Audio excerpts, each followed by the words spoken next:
Nah, ini ya. Nah, apa dan bagaimana korupsi itu, ya? Apa di pengertian korupsi? Yang korupsi itu banyak. Ada si Pokema Andrea, ya, berasal dari bahasa Latin, corruption, corruptus, ya. Kemudian selain itu disebutkan pula bahwa corruption itu berasal dari kata corrumper. Ini bisalah kamu baca sendiri, ya, gitu. Nah, kemudian arti kata korupsi secara harfiah nih, ya, menurut dikti, sesuatu yang busuk, jahat, dan merusakkan. Ya, ya, merusakkan di sini artinya ya dia ngumpet-ngumpet nyisihin 5%. Misalnya dari 1 miliar aja, berarti 5%-nya berapa? Ya kan? Terus dimakan sama anak-anaknya. Terus rusak semua anaknya. Ya gitu. Makanya ada yang nanya, kok anaknya bisa bagus? Gampang, kasih makanan yang benar. Ya, diinfakin sebelum dimakan. Ya kan, gitu, kasih itu jatahnya orang miskin. Ya gitu. Baru dimakan. Nah, ya jadi saya ngomong gitu. Oh, itu mungkin saja itu aja sih, yang lain enggak, terus sama didoain. Ya gitu. Oke. Nah, dalam Kamus Besar Bahasa Indonesia itu edisi keempat, ya. Korupsi didefinisikan sebagai gini, tuh. Penyelewengan, penyalahgunaan uang negara. Sama tadi kalau di kelas, uang teman-temannya dipakai pergi, atau sekarang Tokopedia, Shopee ya gitu. Pak jangan sering buka-buka itu, akhirnya banyak timbul keinginan. Nanti aja setelah lulus juga udah harus diatur, karena nggak usah beli barang yang tidak dibutuhkan. Makanya teman saya bingung, Mbak Nelly nggak suka kalau lagi pergi-pergi nggak suka beli, aku beli barang yang aku butuhkan gitu. Yang suka belanja malah suami aku gitu ya. Jadi saya juga aneh sama diri saya kadang-kadang. Terus saya kalau masuk ke pasar saya baca Qul a'udzu birabbin nas, malikin nas, ya gitu. Supaya nggak semua kepengen saya beli gitu. Ya makanya menurut saya sih hidup itu biasa aja ya gitu. Terus menurut Black Law Dictionary ini katanya korupsi adalah perbuatan yang dilakukan dengan maksud untuk memberikan suatu keuntungan yang tidak resmi dengan hak dari pihak lain secara salah, menggunakan jabatannya atau karakternya untuk mendapatkan suatu keuntungan untuk dirinya sendiri atau orang lain berlawanan dengan kewajibannya dan hak dari pihak lain. Nah ini kenapa kamu harus dapat tentang korupsi juga. Ibu nggak tahu kehidupan kamu 10 tahun mendatang. Apakah kamu ada yang kemarin lulusan kamu angkatan pertama baru lulus udah langsung jadi bos di suatu rumah sakit sampai dia bingung nanya sama saya. Ya, Bu, aku diangkat menjadi ini. Hah? Saya bingung juga. Nggak salah. Ya udah kamu pelajarin tupoksinya gitu. Tapi kamu jangan lupa, tetap kalau kamu udah diangkat menjadi manajer ya yang membawahi tentang IGD, berarti kamu jangan lupa memperdalam tentang IGD. Masa sih manajer nggak tahu tentang IGD? Ya kan nanti kan sama anak buahnya, ya kan? Nah, jadi kamu diam-diam, kamu tetap supervisi ke sana gayanya, tapi kamu lihat orang melakukan apa gitu. Ya, jadi Bu ngajarin dia. Ya, itu Elsa namanya, saya masih ingat. Ya, dia bingung, Bu, gimana ya, Bu? Udah tenang aja. Kamu terima itu rezeki kamu. Ya, gitu. Jadi angkatan pertama itu emang saya tahu bagus-bagus ya, nurse-nya. Usahanya juga keras, baca textbook-nya juga rajin banget, ya. Kita kalah dosennya baca textbook-nya, ya, gitu. Jadi dia bisa itu menjelaskan patofisiologi suatu misalnya suatu kelainan di tubuh itu secara detail, ya. Nah, saya bilang ini persis kayak waktu aku mahasiswa. Nah, Bu Pram juga bilang, iya, makanya bacanya jangan hanya SKI sama SDKI sama itu, saya bilang. Anaknya suruh baca textbook, kayak si Joyce, terus Brunner, Smeltzer, saya bilang. Supaya dia terlatih juga bahasa Inggrisnya, saya bilang gitu. Ya, karena saya juga dulu hebat juga baca itu kok, ya gitu. Dulu tahun 2000 saya masih kerja sama dokter, ya. Ngadain seminar bersama dokter dari aspek kedokterannya, saya dari aspek keperawatannya, ya. Pindah dari hotel satu ke hotel lain itu 3 bulan sekali atau tiap bulan, ya diajak gitu, ya. Itu karena tadi kemampuan kita. Nah, kemudian Syed Hussein Alatas, pakar sosiologi dari negeri jiran, itu menyebutkan adanya benang merah yang menjelujur dalam aktivitas korupsi. Ya, yaitu subordinasi kepentingan umum di bawah kepentingan tujuan-tujuan pribadi. Jadi ini kembali lagi, pada saat kamu ditunjuk, jangan sekali-sekali kepengen seperti ini. Ya kayak Ibu Nina Ujublah Menjalik jadi pengelola usaha, gampang sebetulnya kalau mau. Saya orang mau pakai tempat lantai 7 sampai dibayar 2 juta, saya usir. Ya waktu itu ada Bu Mama, kenapa Bu Nili galak banget? Loh, masa dia Bu suruh saya menggeser jam orang untuk kepentingan dia, katanya. Saya bilang aja, nggak usah pakai, nggak apa-apa Pak, nggak rugi kita, saya bilang gitu. Ya, karena itu bisnis negara. Ya, jadi seperti itu. Nah, itu yang perlu diperhatikan, ya. Nggak gampang, yaitu belajarnya Ibu bilang lama, ya.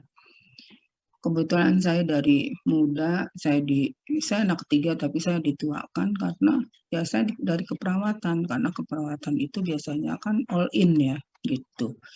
Dari aspek ngasih saran, dari aspek menenangkan orang tua kalau lagi ada masalah, ya gitu. Jadi seperti itu gambarannya. Nah, dalam pasal 3 Undang-Undang Nomor 31 ini tentang pemberantasan tindak pidana korupsi. Ya, korupsi itu dikategorikan sebagai tindakan, ya. Nah, setiap orang dengan tujuan menguntungkan diri nih, jadi ini ya, itu udah dikatakan korupsi, ya. Atau korporasi atau pribadi ya, terus menyalahgunakan kewenangan, di sini hati-hati. Termasuk kamu kalau dikasih kepercayaan, kelola itu ya, bikin jaket. Nanti kamu bilang sama tukang jahitnya, 5% untuk aku ya titip gitu. Wah, itu udah nggak benar. Kecuali keuntungan itu emang untuk organisasi gitu. Nih, misal kamu beli konsumsi, dikasih nih sama orang si konsumsinya, dikasih diskon 200. Terus kita bilang, ini dari konsumsi 200 gitu. Makanya orang kalau kerja sama keuangan sama saya katanya nggak asik ya gitu. Karena saya takut kemakan uang yang nggak seberapa harganya ya gitu. Padahal kita juga nggak butuh banyak-banyak. Nah, ciri korupsi itu apa? Syed Hussein Alatas dalam Semar ini mengatakan begini ciri-cirinya. Suatu pengkhianatan terhadap kepercayaan ya seorang yang diberikan amanah, ya seperti seorang pemimpin yang menyalahkan guna. Nauzubillah dzalik, jangan sampai terjadi sama kamu ya gitu. Karena di masa yang akan datang tidak menutup kemungkinan salah satu atau salah dua atau salah 10 dari kamu bisa menjadi seorang pemimpin. Dari tingkat ketua tim, kepala ruangan, kemudian kepala seksi, kemudian kepala bagian, ya kepala bidang keperawatan, itu tidak menutup kemungkinan karena alumni kita banyak berkiprah yang seperti itu. Apalagi kalau di swasta langsung diambil, ya gitu. Nah, kemudian penipuan terhadap badan pemerintah, lembaga swasta atau masyarakat umumnya. Tak usah untuk memperoleh keuntungan dengan mengatasnamakan suatu lembaga tertentu, seperti penipuan memperoleh hadiah-hadiah dari suatu perusahaan. Tuh. Contohnya gini, jadi dulu ya suami saya pernah di satu perusahaan asing ya, terus dia di bagian marketing, ya tadinya dia pabrikan, nah kemudian dia marketing ya, itu Dia kaget pas dia ke marketing. Itu yang dari negeri bilang, "Pak, bisa nggak nyediain kita versi New Ice?" Itu tahun berapa tuh waktu itu. Wah, suami saya langsung mengundurkan diri untuk jadi ini minta diganti nama orang lain. Karena tadi itu udah nggak bener ya supaya barangnya laku, tapi tadi ini yang dikatakan ya, jadi dia ini memperoleh hadiah-hadiah tadi. Ya, ini hadiah, padahal dia minta gitu loh. Ya, jadi kayak gitu. Resign kembali ke pabrik. Jadi suami saya dari itu kerjanya di pabrik, ya, gitu. Jadi seperti itu. Ya, dia dari ITB, tapi dia maunya di pabrik, nggak mau di yang kayak begitu, ya, gitu. Jadi seperti itu gambarnya. Saya juga tahu kayak gitu tuh diceritain gitu. Kenapa kok jadi ke pabrik lagi? Ah, enakan di pabrik katanya gitu. Ya, oke. Nah, dengan sengaja melalaikan kepentingan umum ya untuk kepentingan khusus, contohnya mengalihkan anggaran keuangan yang semestinya. Tuh.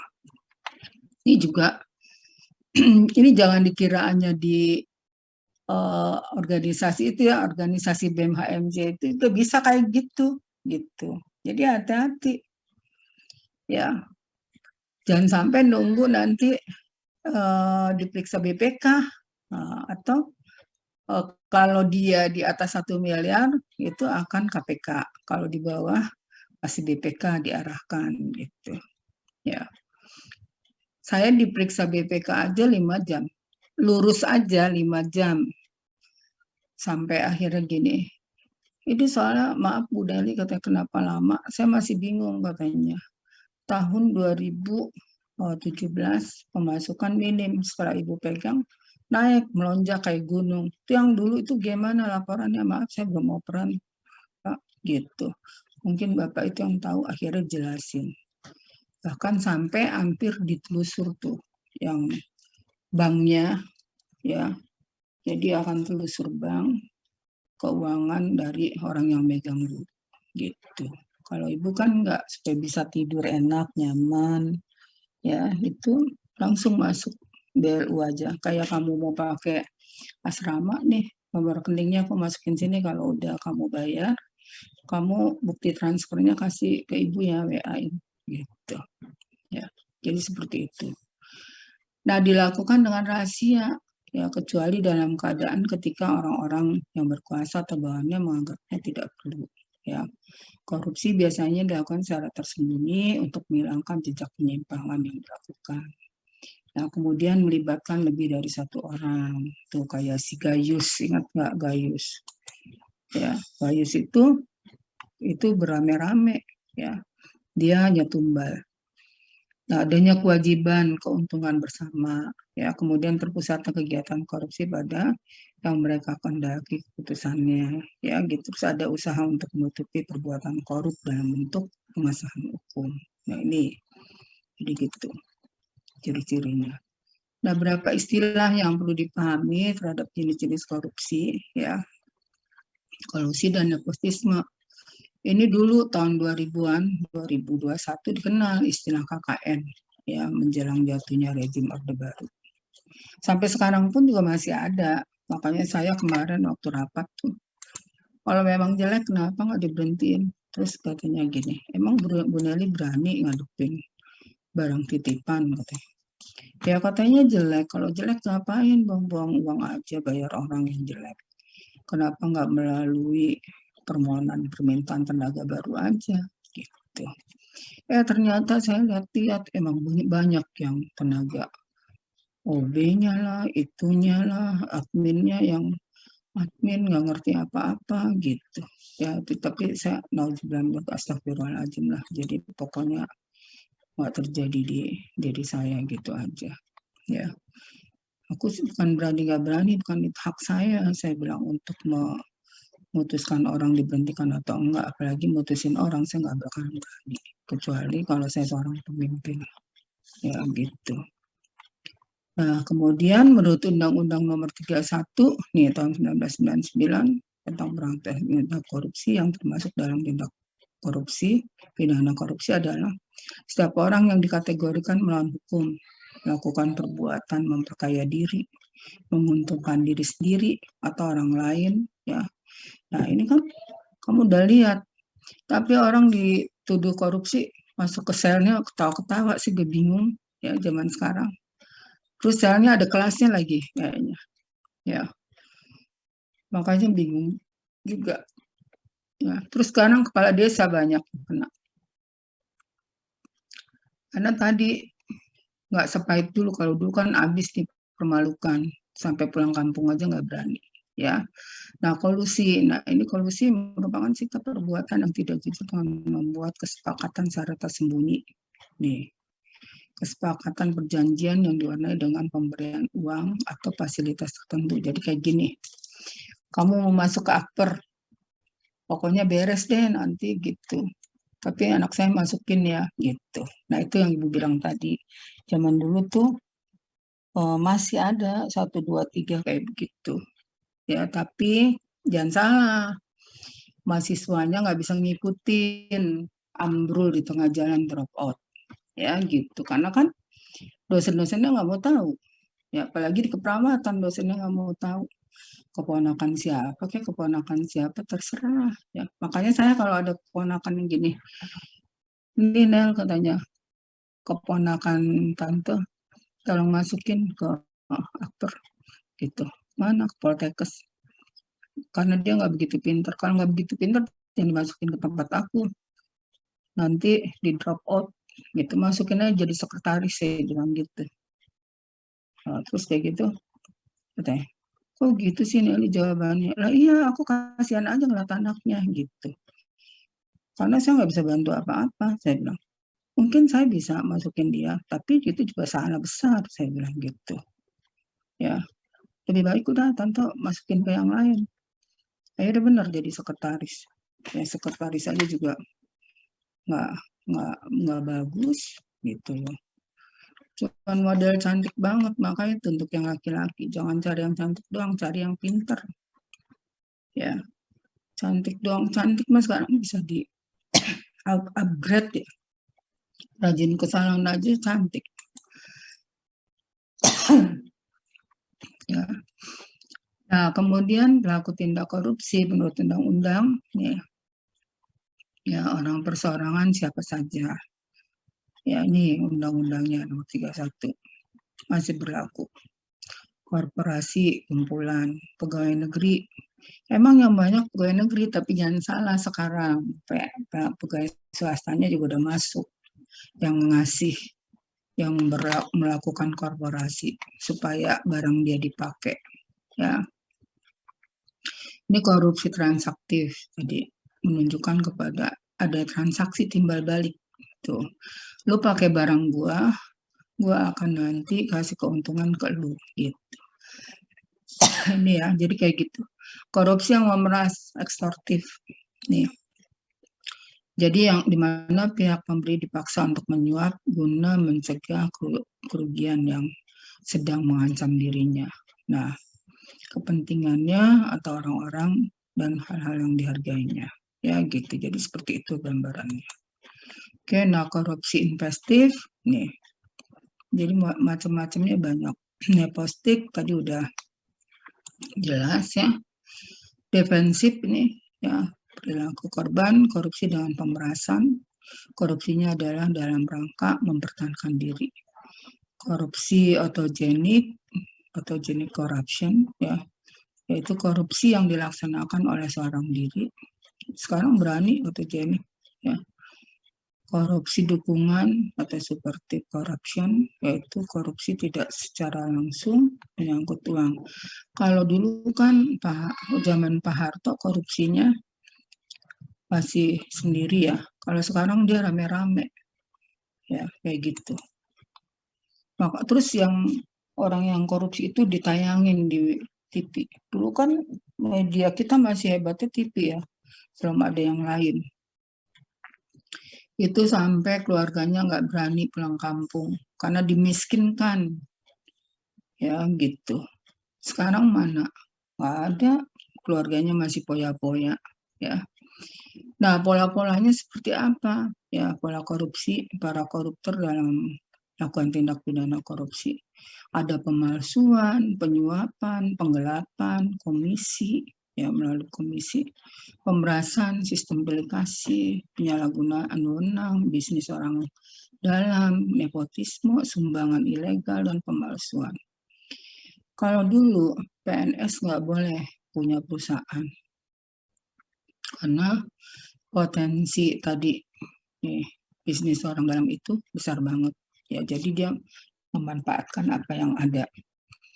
Ya, pemalsuan, penyuapan, itu bagaimana dan dari mana uang-uang ya fasilitas hasil korupsi diperoleh tuh dari pemalsuan, kemudian penyuapan, kemudian penggelapan, komisi yang paling banyak tuh. Ya, lu lakuin barang gua, nanti gua kasih sekian setiap satu barangnya, ya gitu.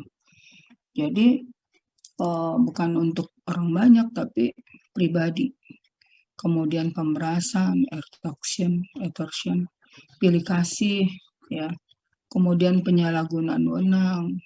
Ya, penyalahgunaan wewenang tadi pada saat dia megang penerimaan mahasiswa baru, karena itu ada saudaranya mau masuk, udah diduluin dulu itu.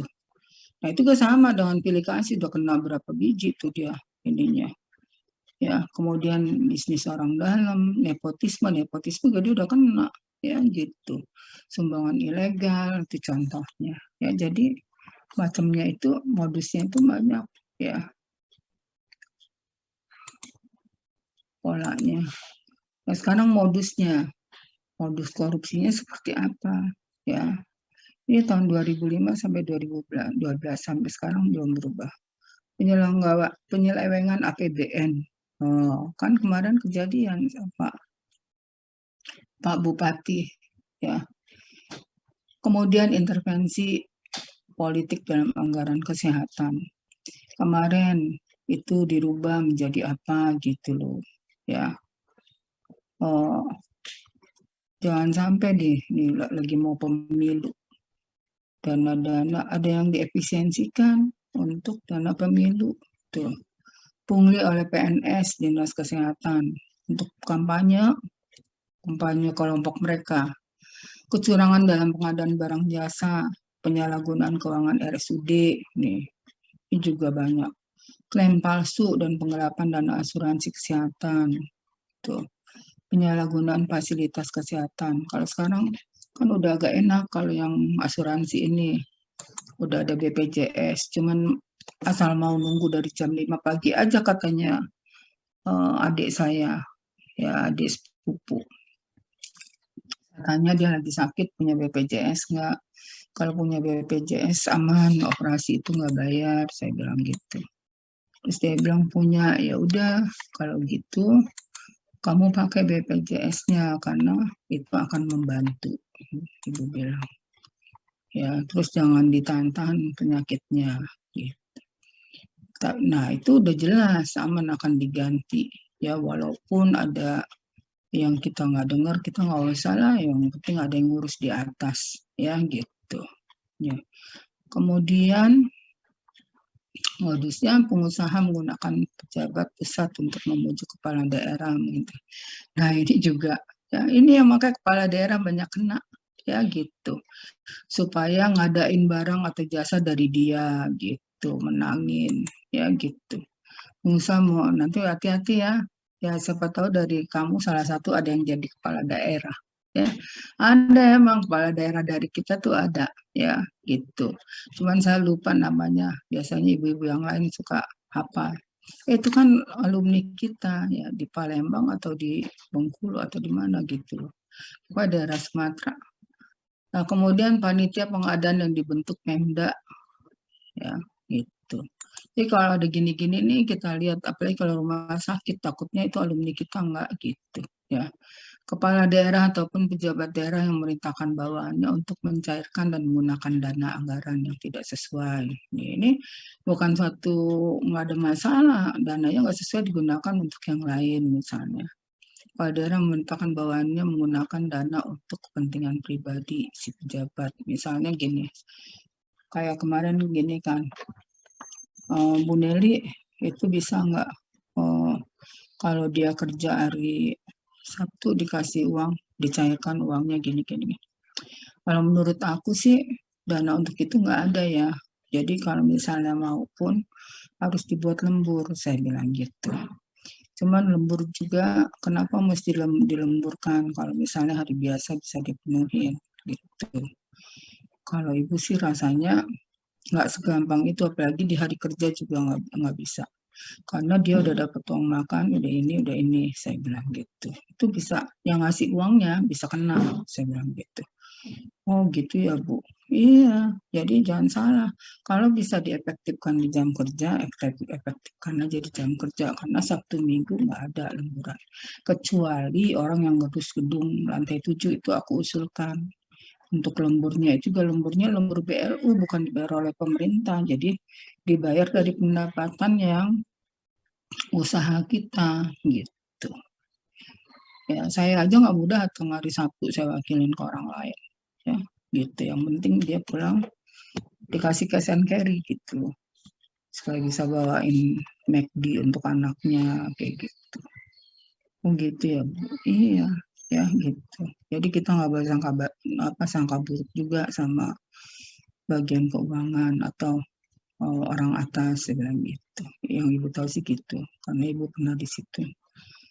Nah, kemudian kepala daerah menerbitkan perda sebagai dasar pemberian upah pungut atau honor, ya, dengan menggunakan dasar peraturan undangan yang lebih tinggi, namun sudah tidak berlaku lagi. Jadi kita nanti kalau jadi pemimpin harus betul-betul dipelajari, ya gitu. Jadi jangan mau, Pak ini tanda tangan, jangan mau, baca dulu yang betul. Ingat kata-kata ibu ya, karena kan nasib kamu nggak tahu, anak sekarang kan lebih lincah ya daripada orang dulu, gizinya udah lebih bagus soalnya ya. Pengusaha, pejabat eksekutif, kamu jangan pernah mengatakan aku kan cuma perawat, emangnya perawat nggak bisa maju, perawat juga hebat ya kan gitu. Kamu dites bisa, apa salahnya ya gitu, bukan karena kesepakatan ya gitu. Jadi kayak gitu gambarannya. Makanya kenapa kamu harus pahamin ini, paling nggak kamu bisa menjadi contoh. Ya kepala daerah membuka rekening atas nama ini juga hati-hati nih. Orang uang kelas saja pakai rekening kita pribadi, berarti bunganya kemana? Walaupun ya kalau ibu sih taunya bunga bank itu haram, ya gitu. Tapi kalau organisasi kan ibu nggak tahu, tergantung paham masing-masing, ya gitu. Karena kita tuh udah bingung di Indonesia ini ngebedain yang haram dan yang haram. Ya, contohnya ya emang bank itu pasti haram, tapi kalau nyimpen di rumah kan kita merasa nggak aman gitu. Dulu waktu saya kuliah saya sampai bilang sama orang banknya, kalau suami saya suruh masukin uang, mas bisa nggak bunganya nggak usah dimasukin ke kita gitu. Terus katanya nggak bisa Mbak Nelly, katanya gitu. Ya jadi seperti itu. Nah, uang itu kan akhirnya nggak bisa digunakan gitu. Tapi ada yang paham bahwa bunga bank halal, ya terserah aja masing-masing, itu tergantung akidah masing-masing ya gitu. Makanya katanya muncul bank syariah. Nah bank syariah juga nggak tahu semuanya jadi bank syariah, tapi bank syariah yang mana ya kan gitu. Nah kemudian kepala daerah meminta atau menerima jasa giro atau tabungan dana pemerintah tuh. Ya jadi banyak ininya modusnya. Kepala daerah memberikan dana kepada pejabat tertentu dengan beban pada anggaran dengan alasan pengurusan DAK atau DAO. Ya, kepala daerah memberikan dana kepada DPRD dalam proses pensiun APBD. Kepala daerah mengeluarkan, jadi ini kasus-kasusnya yang banyak. Nah, secara garis besar modus korupsi itu dapat disimpulkan seperti ini. Ya, jadi modusnya itu SPPD, surat perintah jalanan dinas. Tuh, zaman dulu banyak banget ya ketangkep basah. Ya, jadi Dia nggak pakai, tapi dia tetap keluarin. Dia cuma pakainya kereta, tapi dia pakai keluarin itu. Dia nggak pergi, dia pakai fiktif, ya kan gitu. Political corruption, penjarahan APBD, tuh. Ya, state capture-nya, corruption, ya, desain kebijakan yang koruptif, tuh. Aktornya siapa? Bisa PNS, penegak hukum, dan lain-lain. Justru yang aktornya nggak, penegak hukum pun melakukan gitu, ya. Birokrat, maklar, pengurus parpol, anggota DPR atau DPRD, tuh. Birokrat, maklar, tuh. Ya jadi itu yang dulu, tapi dia biasanya nyuruh anak buahnya yang akhirnya yang jadi tumbal anak buahnya. Ya, yang lebih mengkhawatirkan saat ini modus korupsi tersebut telah melibatkan keluarga. Nah, tuh, ya. Terus hasil korupsi dimasukin ke nama keluarganya. Kamu juga pernah dengar kali ya, gitu. Jadi rekeningnya rekening atas nama keluarganya. Nauzubillah min dzalik, ya itu juga gak bagus untuk keluarga, ya gitu, menjerumuskan keluarga, ya gitu. Oke, atau kenapa kita korupsi bisa karena keluarga udah tahu gaji PNS cuma 10 juta, minta ngeluarin uangnya sebulan sampai 30 juta. Nah akhirnya laki-lakinya, suaminya mau menuinnya pakai apa? Kebetulan dari tempat basah, ya udah korupsi aja. Ya, nah jangan begini nih untuk para wanita nanti atau laki-laki sendiri yang konsumtif. Ya, jadi kamu cek dulu kemampuan kamu seperti apa. Kamu beli sesuatu juga sesuai dengan kemampuan. Jadi jangan sampai memaksakan diri yang akhirnya menghancurkan karir kita seumur hidup. Padahal kamu udah belajarnya susah, ya. Ya ini modus korupsi, ya, melakukan korupsi bersama-sama, melibatkan anggota keluarga. Ini rekeningnya, tuh, polis asuransi, investasi asetnya, semua atas nama keluarganya. Nah, kemudian suami dengan istri, ayah, ibu dengan anak, ya, sering kolaborasi dengan kerabat dekat. Karena apa? Sekarang mallnya udah banyak, kemudian warung online-nya juga sudah banyak, ya ATM juga udah banyak di mana-mana, mobil juga udah banyak sekarang, udah nggak zaman dulu. Yang punya mobil mungkin bisa dihitung jari, ya. Terus belanja mall kan baru-baru ada tahun berapa? Ya 1995 kali. 1990, soalnya saya 1996 itu udah bawa anak main ke mall, ya gitu. Karena rumah saya emang deket dari mall, ya mall Kelapa Gading, Arta Gading, jadi ada di situ. Cuman kembali ke nafsu kita. Ya, saya ngelihat doang di mall, tapi belanjanya di Tanah Abang gitu, dengan kualitas barang yang sama. Jadi kayak gitu. Kalau di mall mahal soalnya. Nah, kemudian korupsi dalam berbagai perspektif, nih ada perspektif tuh, ya banyak dalam perspektif agama, kemudian perspektif hukum. Oke, terima kasih. Alhamdulillah sampai di sini ya. Udah tugas Ibu udah nyampe. Sekarang ada pertanyaan enggak? Ini Bu stop, nanti Ibu kirim ya, stop share. Ya kamu juga udah capek kali.